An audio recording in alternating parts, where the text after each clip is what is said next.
Hey, welcome back to Two Super Guys Trade Stocks. I'm Dylan. And I'm Vinny. And holy shit, if you're an Intel shareholder like I am, this quarter sucked enough that you need to reevaluate whether or not you own Intel stock. I'm going to dive into the quarterly reports a little bit and talk a little bit about what I saw that I hated. Music to my ears as an AMD fan. If you like this kind of entertaining stock market content, where it's two stupid guys trying to figure everything out, give us a like and subscribe, and we will get started.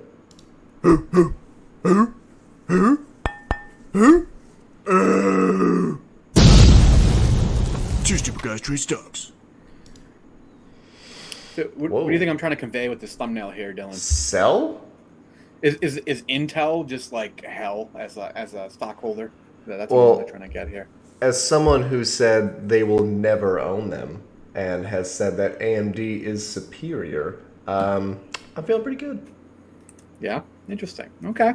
So, what do you think about a company that was, actually still is, the largest by revenue semiconductor supplier in this time when we're talking about semiconductor shortage, bills being pushed through Congress with tens of billions of dollars attached to it, trying to increase semiconductor production? What do you think about their revenue dropping 22% year over year? I see this as a leadership issue. Okay. I think I've said this a couple times. You know, the one CEO stepped down, yada yada. They have every reason to be superior, and I don't know how they just keep failing. Yeah, that is a valid argument. We're going to get a little bit more clarity this week when AMD reports their earnings. All right, so that'll help tell us how much of this is a CPU kind of issue versus a industry wide or versus like a Intel problem. So I'm gonna say Lisa Su, watching the last couple of earnings calls, Lisa Su, for some reason, that's the CEO of AMD, just doesn't worry about shortages and will say in the earnings call, yeah, no, we're fine. She's done that like the last 3 quarters, and I don't understand how. I don't get it. Yeah, I mean, interesting. I would tell you that Apple in their earnings call also said that the shortages had less of an effect than they originally had planned. Put it that way. So companies that are doing well, I think, tend to make their supply chains function for them. For sure. But yeah, pretty horrible. And furthermore they revised their kind of full year guidance down to $65 to $68 billion in total revenue. Previously, they were looking at like almost 75.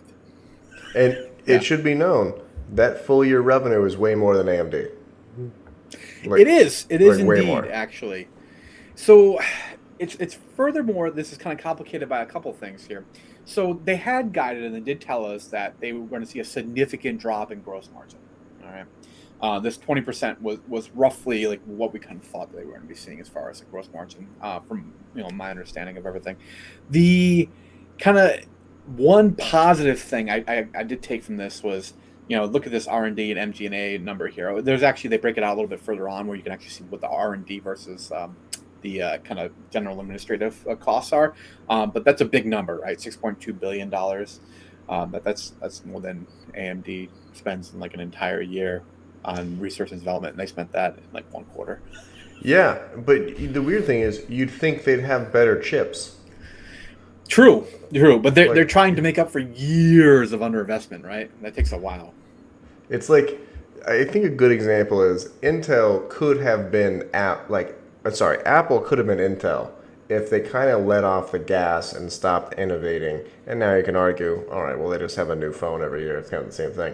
But their margins, everything about them are completely different. Whereas Intel is just letting all these other competitors just have everything they need to grow. And I don't understand why this keeps happening for like 5 years. Yeah. And then if you look down here, they talk about the, kind of cash from operations, like 0.8 billion, right? But they paid $1.5 billion in revenue. So you know what that means? That they're actually running on a negative cash flow basis on a quarterly basis right now. Do you think that's a wise way to run your business? No. No, I think it's stupid. Absolutely stupid. They need to go ahead and just cut this goddamn dividend and get it the hell out of the way so they can actually try to allocate capital towards growing this business into the future, at least in my opinion. That's, you know what? That's actually kind of interesting. You would like them to cut the dividend entirely, So Yep. then they could essentially try to compete with other chip companies, AMD, and have more money for R&D and all that stuff. Yeah, yeah, yeah. I totally agree. Yeah. If you Hmm. actually look at, um, I feel like there's this bias towards once you become a dividend company, you need to continue paying it and growing it. And they actually even said that in their conference call. And I think it's stupid. It is misallocation of capital. If you're literally just stealing from your own future in order to continue paying this dividend, that's ridiculous. If your company is not a solidly growing, competitive free cash flow generating machine, then you don't have any business doing this. Yeah, I mean, I hear you. I would be more interested in Intel if they didn't have a dividend and put more money towards research and development and all that stuff, and new So leadership. this is actually where they break out the R and D individually. So it was $4.4 billion in the most recent quarter. AMD in all of 2021 spent 2.85. To give you an idea of how different this is. Better engineers. Maybe there's something to be argued there. I completely get that. But just from a point of how much of a fire hose they have to direct towards this problem, they're in a much better position as far as that. Still being the industry leader in terms of revenue. They're not by market cap anymore because AMD pulled ahead of them after this sell off that they took. Um, the big thing with this is the financial highlights, right? If you look down here beneath each number, they tell you about how they had to revise all this stuff down from April, how quickly this decelerated. Look at that. It's ridiculous, right? Yeah, that's Yeah. not great. Those aren't awesome numbers. So in the conference call, they basically were saying that this was softening economic demand. And in fact, their sales fell so fast and so hard that this rate at which they're selling CPUs is less than the rate at which CPUs are expected to have outlived their life expectancy. Like a product cycle, say it's good for 5 years, so you expect to replace 20% of them every year, but in fact, they actually fell so hard that they were not even selling enough to replace what's actually in existence. I mean, so that would point to customers going to different companies. That's one theory for sure. Their argument is that companies are holding off on reinvestment for right now because of the uncertain economic times in which we live. But that's the real question right now: is how much of that is cannibalism by other competitors versus just a downturn economics. They're arguing downturn economics. It's a little bit of both. Okay. Yeah. All right, and then the full year guidance they actually took down as well.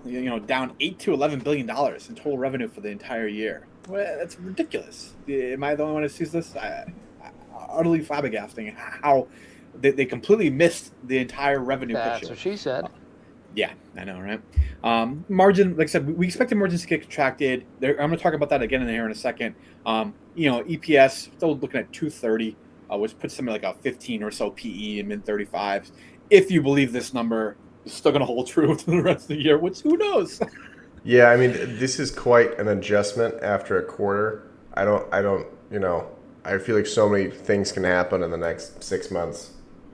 Yeah, yeah, that was It's a kind of big, scary. big move. They're calling for a free cash flow and to be negative this year, which is not surprising. We knew that they were building out this foundry business, so expected ridiculous capex here of $23 billion. That's a whole lot of investment. Now that you just had the kind of approval of the CHIPS Act by Congress sent to President Biden, so that should be a net positive for them as well. The other disgusting thing I saw in this report to me was you have a company that is having to revise their guidance down significantly in a matter of months, yet somehow Oh. stock-based comp went up 60% year over year. Emotional damage. Yeah.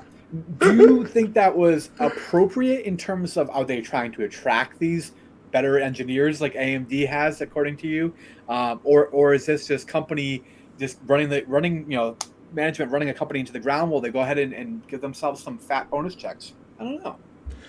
The Movie Pass. I can't believe I'm about to compare Movie Pass to Intel. Movie Pass did the same thing. As they were hemorrhaging money, they made sure that they all got fairly paid. Yeah. This is not appropriate. This is not a good use of funds. The dividend thing is interesting. If they stop that, I would take a look at them. It just seems like you're burning cash, and then you're burning even more cash by giving the entire C-suite $1 million bonus here. So Uh, that's 1.6 billion. No, I just in general, like all of them. Oh, each one individually. Yeah. The other thing is crazy, right? So you saw how much the margins contracted, right? Margins were down 20%. Look at the finished goods on their inventory, up $2 billion almost. That Oh, literally by they cut their prices 20% and they still couldn't sell this crap.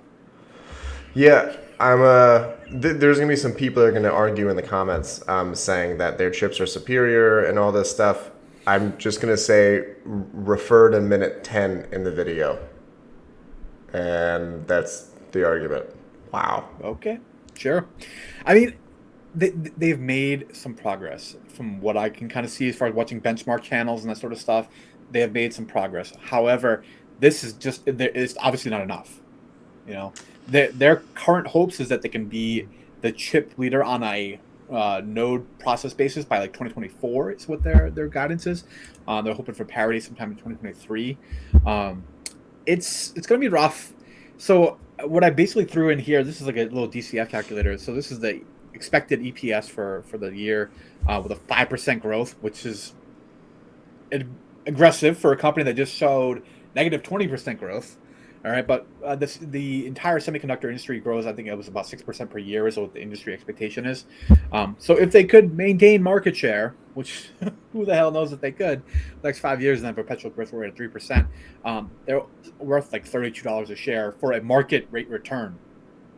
So this Okay. is a lot of assumptions. What are they at right now? They dropped quite a 35. bit. Yeah, about 35. So I already had some kind of doubts around the management turnaround plan and had sold about 50 shares of my Intel position. I had 200 at one point in time. I sold 50. So I have 150 remaining. I'm probably going to sell another 50 and I'm going to keep the 100 for now. We'll see what the next quarter looks like. Pat Gelsinger in the conference call said they believe that this quarter and the next quarter are the bottom for Intel. It'll only get better from there, but we'll see. I don't know. I'm, you know what? If this stock hits like 24, $25, I'll go. That's, Okay. I mean, that's a lot for me to say because I'm not a big Intel guy. So, that's not bad. I would tell you that you really need to hear what AMD has to say when they report earnings this week. Oh, The real question to I already me, know. it's going to be great. Up 30% year over year growth. We outsold everything we were expecting. We're out of inventory. There's every time. They're great. Nice. I'm trying to. I've been looking at AMD and trying to figure out which way to play their earnings a little bit this week because, there's one thought where it's like you find out that all this Intel loss was this cannibalism by AMD and they report fantastic numbers.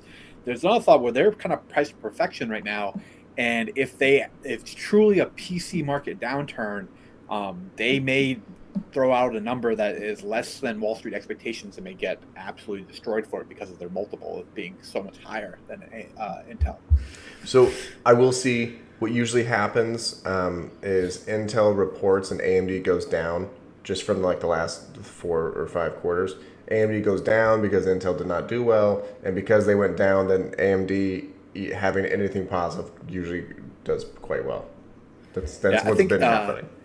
AMD was actually up on Friday a little bit, so I think people are anticipating that they or actually ate most of Intel's lunch is what the market is Nice. anticipating. And so I was thinking about trying like a butterfly or something like that, some unusual options where I think it's going to be a really more dichotomous thing where it's like they're not going to perform in line. They're either going to do way better or way worse than people expect. Was my Yeah, thought. that's not a bad idea. All right. No. Stay tuned. All right, catch you in the next one. All right, later, guys.